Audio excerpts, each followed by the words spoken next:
নারায়ণগঞ্জ শীতলক্ষ্যা নদীর তীরে অবস্থিত ঐতিহ্যবাহী চারারগোপ ফলের আড়ত।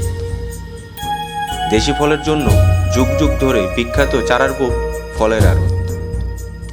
এখানে দেশের বিভিন্ন জেলা থেকে সড়ক ও নদীপথে ট্রলার ও ট্রাকে করে ফল আসে। নারায়ণগঞ্জের মানুষের ফলের চাহিদা প্রায় সবটুকুই যোগান দিয়ে থাকেন এখানকার আড়তদার। আম, কাঁঠাল, আপেল, মাল্টা থেকে শুরু করে আনার, নাশপাতি, কমলা, আঙ্গুর, তরমুজ, খেজুর, বরই, লিচু, আনারস, পেয়ারা, নারকেল, কলাসহ সব রকমের দেশি বিদেশি ফলের সমাহার রয়েছে নারায়ণগঞ্জের সবচেয়ে বড় পাইকারি এই ফলের আড়ত। এছাড়া বিভিন্ন মৌসুমি ফলও দেশের বিভিন্ন প্রান্ত থেকে এনে থাকেন এখানকার আড়তদার।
শীতলক্ষার পারে শুরু হয় পণ্যবাহী পরিবহন ও নদীপথে আসা মালামাল খালাস করার কার্যক্রম। প্রতিদিন সকাল 6টা থেকে রাত 9টা পর্যন্ত খোলা থাকে এই বাজার সাপ্তাহিক বন্ধনে। এই আড়তে সাধারণত সকাল 6টা থেকে দুপুর 1টা পর্যন্ত বেশি ভিড় হয়ে থাকে। এই আড়তের খুচরা বিক্রয়ের ন্যূনতম পরিমাণ 1 কার্টুন। এই আড়তে পাইকারি ছাড়াও খোলা বিক্রি হয় দেশি ও বিদেশি ফলগুলো। এই আড়ত হতে ক্রেতার কাছে মাসিক ও সাপ্তাহিক ভিত্তিক ফল পৌঁছানো হয়। এই আড়ত হতে বিভিন্ন ফলের দোকান বুকিং দেওয়া, কোনো অনুষ্ঠানের এবং বিভিন্ন জুস কোম্পানিতে ফল পৌঁছানো হয়। বিল পরিশোধের নিয়ম 40% অগ্রিম দিতে হয়, আর বাকি 60% ফল সরবরাহের পর পরিশোধ করতে হয়। সাধারণত যারা নিয়মিত ফল নিয়ে থাকে তাদের মাসের শেষে সপ্তাহে বিল পরিশোধ করতে হয়। এখান থেকে খুচরা ক্রেতারা তাদের ফলগুলো নিজ দায়িত্বে পরিবহন করে নিয়ে যায়। পাইকারি ক্রেতার ফলগুলো পরিবহনের ব্যবস্থা করে দিয়ে থাকে বিক্রেতারা, তবে খরচ ক্রেতাকেই বহন করতে হয়।